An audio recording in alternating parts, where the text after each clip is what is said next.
বন্ধুরা অনেকদিন পরে তৃপ্তি করে খাবার খাবো। নিজে হাতে রান্না করছি, দেখেন ডিম বোনা করছি, আর হচ্ছে সাদা ভাত আছে, এইদিকে ডাল, আর হচ্ছে আমার ফেভারিট আলুর ভর্তা। এই যে দেখতে পাচ্ছেন। তো আমি অনেকদিন পরে আজকে তৃপ্তি করে খাবার খাবো, দেখতে পাচ্ছেন। নিজে আমি একটু আলু ভর্তা নিয়ে নেব।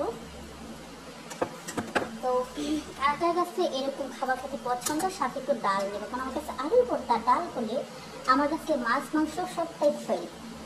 তো আর সাথে তো ডিম বোনা আছে।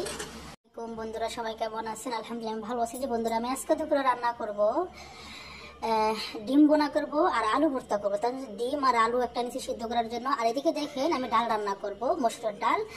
তাই ডালটা ধুয়ে নিচ্ছে, এখন আমি গ্যাসের চুলায় বসিয়ে দিব।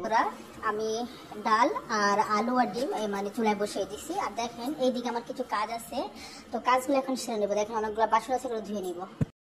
ডালের মধ্যে রসুনের দিয়ে তেল দিয়ে দিচ্ছি।